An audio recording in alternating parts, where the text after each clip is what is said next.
Hello everyone. तो आज हम डायरेक्टिंग चैप्टर की केस स्टडी करने वाले हैं। उसके लिए आपको केस स्टडी बुक ओपन करनी है। Look at the fifth case study. The managing director of Narula tyre private limited held a meeting of the departmental manager. It was attended by all the 5 departmental managers. In the meeting, of managing director said that beside doing their current work efficiently, they had also to make it capable of shouldering more responsibility in future. Manager ने कहा कि जो आप काम कर रहे हो वो तो आपको एफिशिएंटली करना ही है, उसके साथ आपको इस कैपेबल भी बनना है कि आप फ्यूचर में ज़्यादा रिस्पॉन्सिबिलिटी को हैंडल कर सको। For the realization of this objective he invited the suggestion of all of them. He said that on the basis of suggestion of all of them, the decision to do so would be taken.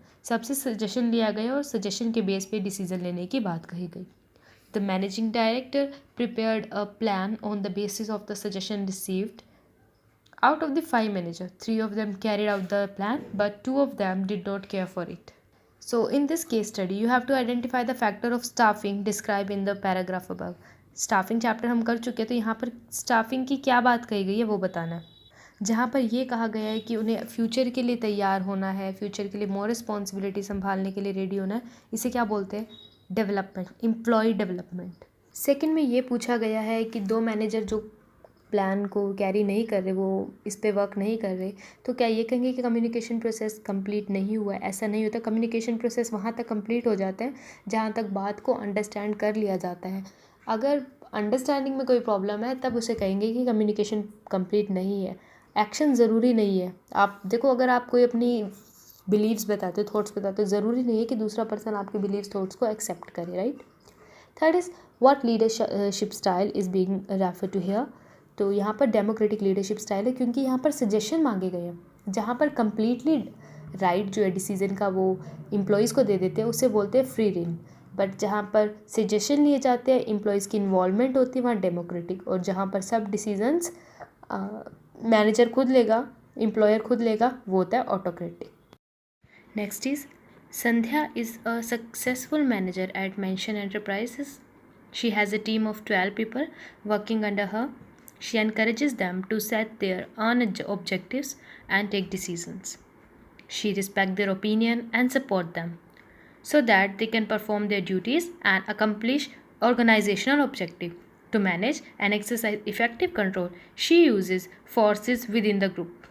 As an intelligent manager, at times she also makes use of positive aspects of informal communication, यानी कि वो informal communication को भी use करती थी. This way she is able to unify diverse interest and ensure the targets are met. जिससे वो अपने एम्प्लॉयज़ के बारे में जानती थी, उनके अलग अलग इंटरेस्ट क्या है, और ये इंश्योर करती थी कि जो ऑब्जेक्टिव है वो पूरा हो जाए. So there are many theories and styles of influencing people's behaviour. आपको ये बताना है कि संध्या कौन सा स्टाइल यूज़ करती है. इन्फ्लुएंसिंग पीपल स्टाइल यानी कि लीडरशिप स्टाइल. यहाँ पर आएगा डेमोक्रेटिक स्टाइल. अब यहाँ पर इनफॉर्मल कम्युनिकेशन यूज़ किया ना. सेकंड में आपको उसके 2 पॉजिटिव इफेक्ट बताने हैं. With the help of informal information को बहुत रैपिडली स्प्रेड किया जा सकता है. एंड यस, कम्युनिकेशन गैप को भी पूरा किया जा सकता है. हो सकता है कि जो कन्वे करना चाहता हो मैनेजर, एम्प्लॉयर, वो कन्वे अच्छे से नहीं हुआ हो, तो इनफॉर्मल वे में वो भी गैप को पूरा किया जा सकता है. नेक्स्ट केस स्टडी में संजीव शर्मा, जिन्होंने अभी MBA किया, उन्हें Dimple flour mills private limited में अपॉइंट किया गया. और जैसे उनकी अपॉइंटमेंट हुई है, कंपनी ने उनके सामने एक प्रॉब्लम रखी है. उन्हें कहा है कि ज़्यादातर एम्प्लॉयज़ हैप्पी नहीं है. तो संजीव शर्मा को कहा गया कि तुम्हें रिसर्च कंडक्ट करनी है एंड इस पर सजेशन देना है कि इस प्रॉब्लम को कैसे सॉल्व किया जाए.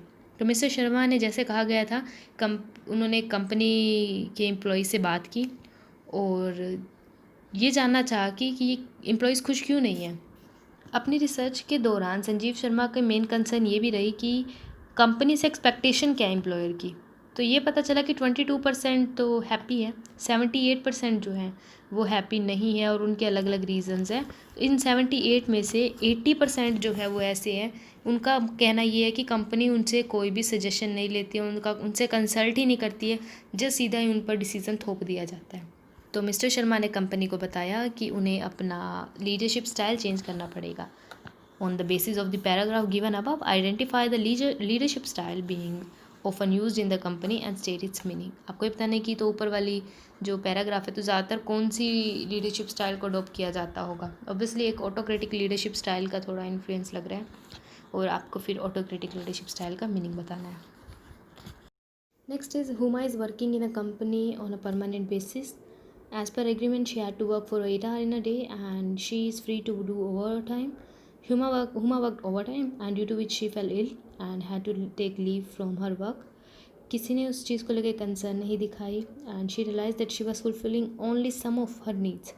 और कुछ नीड्स तो उसकी सेटिस्फाई नहीं रही है. क्वेश्चन ये है कि आपको बताने की इस पैरा में ऐसी कौन सी लाइन है जो ये बता रही है कि ह्यूमा की नीड फुलफ़िल हुई है और कौन सी फुलफ़िल हुई है.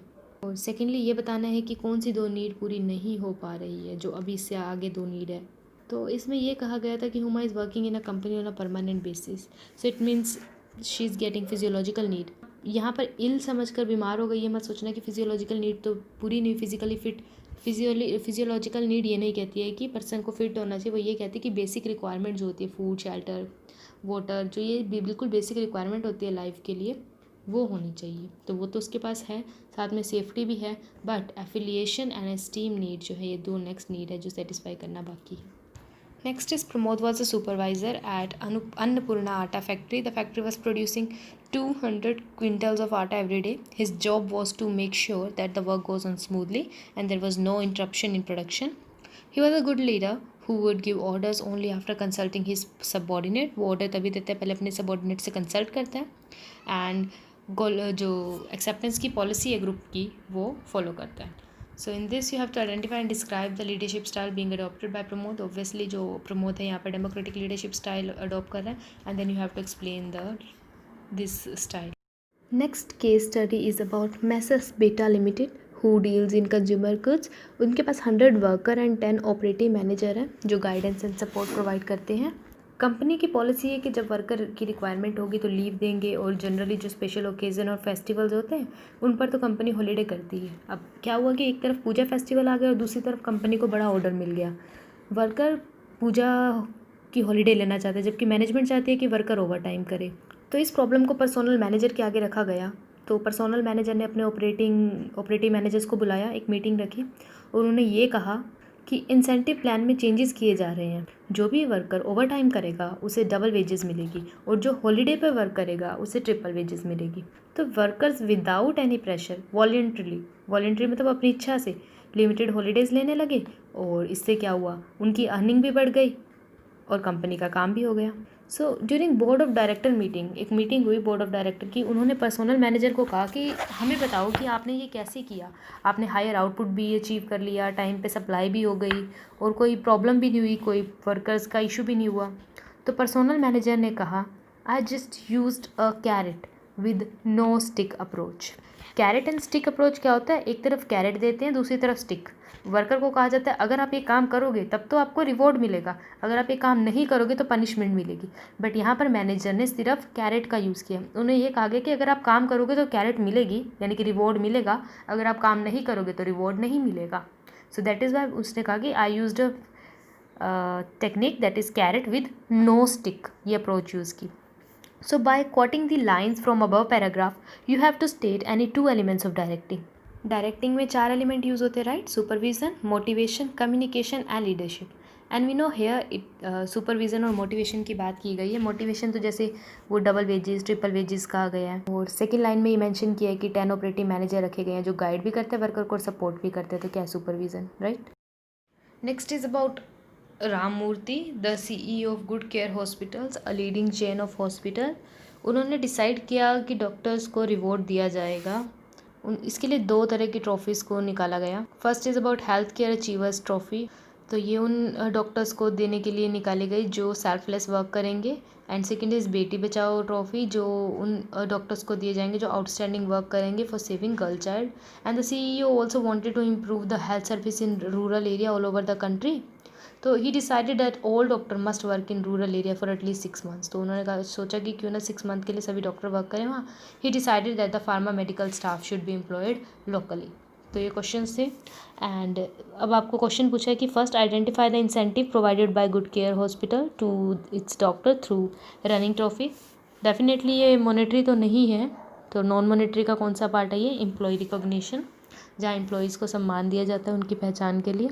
एंड सेकेंडली आपको ये बताना है कि कौन सी नीड सेटिस्फाई हो रही है। 5 नीड्स में से ये एस्टीम नीड सेटिस्फाई हो रही है, क्योंकि ऐसे डॉक्टर्स को ना तो फिजियोलॉजिकल नीड की कमी है, वो सोशल अचीव कर चुके हैं, तो एक एस्टीम नीड जहाँ वो सेल्फलेसली वर्क करना चाह रहे हैं। Mrs. Rajlakshmi, who is working as a human resource consultant in a firm manufacturing cosmetic, which is facing a huge problem of employee turnover. तो the CEO of the company invited suggestion from her, किस तरीके से trend employ को रखा जाए और employee turnover को कम किया जाए। एम्प्लॉय टर्नओवर मीन्स बहुत ज़्यादा छोड़ के जा रहे हैं। राजलक्ष्मी ने रिकमेंड किया कि गुड एम्प्लॉयज़ को रिवॉर्ड करना चाहिए इस तरीके से कि जिससे एम्प्लॉयज़ के अंदर ऑनरशिप की फीलिंग आए। ऑनर्स मीन्स वो खुद को मालिक फील करे, ठीक है। तो मालिक कौन होते हैं हमें पता है, जो शेयर्स खरीदते हैं, तो उन्हें कंपनी के शेयर्स दे दिए जाएँ and at the same time make them contribute toward the growth of the organisation. You have to identify the incentive and explain its type, which was suggested by Mrs. Rajlakshmi. तो यहाँ पर जो है एक financial, क्योंकि वो अगर shares लेंगे तो उन्हें डिविडेंड मिलेगा, तो एक फाइनेंशियल इंसेंटिव एंड इसको क्या बोलते हैं, स्टॉक ऑप्शन, पढ़ा था हमने ये भी। And also explain to other incentive of the same type, और 2 इंसेंटिव बता देने जो फाइनेंशियल नेचर के, कोई भी 2 बता सकते हो। So that's it for today, hope you understand today's lecture. आपको 17 तक सभी केस स्टडी रीड करनी है। In case of any problem you can contact me. Thank you.